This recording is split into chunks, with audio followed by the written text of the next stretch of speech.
Welcome back to the Piping Pastor. Today, got a couple of things here, but I thought we would get back into our theology talks.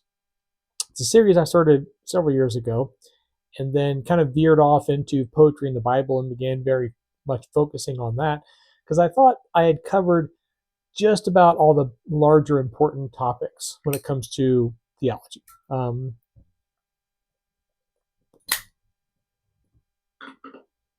Not an exhaustive study, of course, but I thought I'd hit all the main points. I'd done, all the ologies, eschatology, soteriology, and things like that. If you have an interest in those things, you can go back and some of my older videos. But it occurred to me when I was leading the Bible study this Wednesday, there's a lot of finer points of theology that I did not cover that I think some people would find beneficial. So, here we are. Before we begin, share a bit of health news. As frequent watchers of the channel will be aware, I have very frequent back problems. It began nearly 5 years ago when I first injured my back at work, doing work stuff. And then every year, 3 or 4 times a year, would go out on me. It would snap and pop, the tendon would move, nerves pinch, pain, all the fun stuff. A couple of years ago, I went to get some physical therapy, did like 5 sessions, and they gave me some exercises to keep my back limber and strong and so forth, which I did every day since then. But it kept going out. I kept having problems with it. And this last time, I shared with you recently when it went out again, and it seems to have been getting progressively worse. It's gone from just my lower back to now my middle back, and taking longer to heal than what it has before. So I said, you know what? I'm going to take this more seriously now and really get an in-depth referral for some more in-depth physical therapy. So that is going to begin tomorrow for me. So I've got, I think 24 sessions laid out using various different therapeutic techniques, and I'll find out tomorrow what those are going to look like. So if you are the praying kind, and as parsimonious says, I hope you are, just remember me in your prayer list for some strengthening and healing, and hopefully getting past this, or at least it's a manageable malady. And today, delving back into our poetry or theology talk series, I'm enjoying some Carter Hall, channeling my inner Smarty Bob in my Admiral tomato pipe.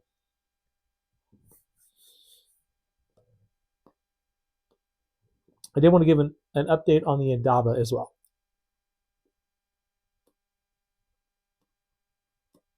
In my last video, I was complaining a wee bit because I thought it didn't have very much flavor, which I mentioned really surprised me.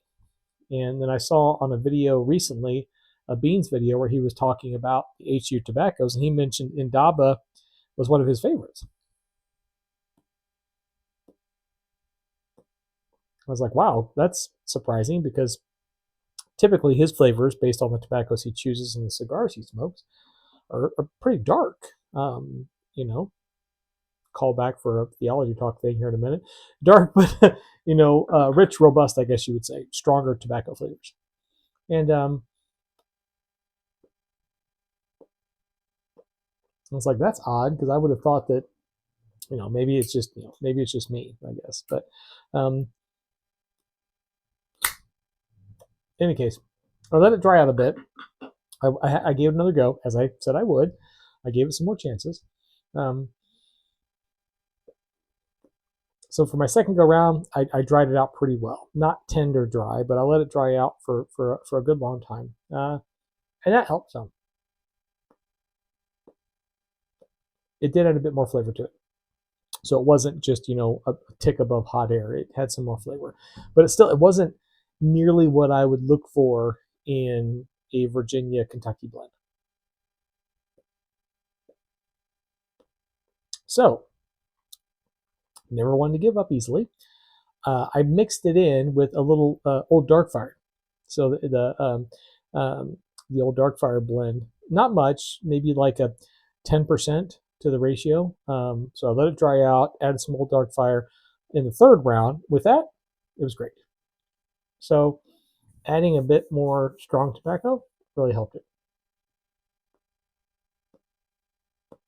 Again, it's not going to be a tobacco I'll buy again. Once I get through this, I'll be done with it. Because any tobacco that takes that much coaxing, I'm not interested in. Because I have other Virginia Burley blends, Virginia Kentucky blends that I really enjoy. Um, Indaba is just not going to be one of them. So, something else I wanted to share that I thought was cool before we get into our theology discussion. My daughter, in her creative writing class, got an assignment recently. And the teacher is using a tactic might be a hard word, using in a mode of teaching that I think is brilliant considering the current world we live in with regard to AI. She is having her students write their papers handwritten on a paper for their rough draft. For their final draft, they can type it on a word processor like normal, but for their rough draft, they have to write everything out by hand. So that way she knows it's not AI or ChatGPT driven, that, she can tell for sure that it's this student's own thoughts and words on the paper. And I thought that was brilliant for a couple of reasons. A, it's a great way to circumvent the whole ChatGPT AI thing, because there is software out there that helps you, as an instructor, see if someone has plagiarized. If they've submitted a paper, you run it through this system. College universities have been using it for years. And anything that comes out as that's been submitted in another paper anywhere in the database or writ large on the internet, it highlights it and says, hey, this paper is 10% other people's works or 50% other people's works. And then as an instructor, you can look that up and say, okay, are these direct quotes or is this just a block of text? And if it's a block of text, it's highlighted that someone else's words exactly, the person's plagiarized, copy and pasted. And it even tells you if it's like generally the same. So you can look at it and then do a comparison with what it's matching it to and say, okay, did someone copy and paste and just change a few words here and there to try to throw the system off? The difficulty is with ChatGPT, AI, and all those various different modes of having this thing write for you, it's not plagiarized work. These AI models actually write the stuff. Right might be a wrong term there because it's an AI model, but they don't cut and paste from previous things. They use their AI models, their algorithms to actually write these things. So you can't use that software to catch the stuff. And I'm sure there's other software out there that can catch and detect AI written things, but A, it's not popular. It's not out grambling on the market. I've never heard of it. And B, I'm sure if it does exist, it probably does. It's probably too expensive for a local school. So having your students write everything out by hand in their rough draft, so you can get around that. Forces the student to, actually do their own work, right? But the other thing, which I think is brilliant, is it keeps students doing writing, like handwriting, like cursive writing. In many state standardized tests across the nation, and this has been happening for 20 plus years probably, they've gotten rid of the cursive writing element of education. In a lot of state standardized tests, all the student has to do to pass that portion of it is to write their name in cursive. That's all they have to know how to do, basically to do their signature in cursive. They're not called upon to read or write in cursive anymore. That's fallen away because it was seen as superfluous. And it is, of course, not superfluous, because all of our original founding documents in this nation, the original founding documents in other nations that read and write and speak English, are in cursive. So if you don't know how to read cursive or write cursive, like many, many, many students right now, they can't read the Declaration of Independence. They can't read the Federalist Papers. They can't read any of the Bill of Rights. None of those things. They can't read old letters from people who have recorded history, over the course of centuries because they can't read and write in cursive. They don't, cursive is foreign to them completely. So by this one teacher making this one decision, she has not only circumvented the use of AI in her classroom when it comes to creative writing, she's also reinstating the need and the practice of cursive writing. So I just thought that was brilliant, and I hope more teachers follow that example. So if you're a junior high school teacher and you watch this channel, there's an idea for you if you haven't thought of it already. And I have a few new subscribers over the last week or so. So if you've recently subscribed to the channel, welcome. Thank you for subscribing. I'm always encouraged and a little bit surprised that so many people just want to hear me ramble. So thank you for joining. And now, 11 minutes in, let's get to the theological topic for today. In John 1, in just the first few verses, we have a few statements that really, if you look deeply at the language used, the Koine Greek, they really give us a firm basis for a lot of the theological concepts that we oftentimes as Christians take for granted. The Trinity, God's omnipresent nature, there's a few different things in there, right? But the one I want to talk about today is darkness, where it says in John that the light shines in the darkness and the darkness did not overcome it. When we read that word darkness in English, it seems as if it's like a battle between light and dark, right? That whole, duality of good and evil that we get originally from Zoroastrianism, the Zoroastrian influence on the Hebrew culture when they were in exile, and that idea of good, bad, black and white, shadow and light, that kind of thing like that, right? So when we think about reading that verse and we think about darkness, we think oftentimes, okay, darkness, evil, bad things, shadow, whatever, whatever it happens to be, and the light is coming into that. But the word darkness there in the original Greek is skotos. Skotos does not mean like darkness, just like as an absence of light.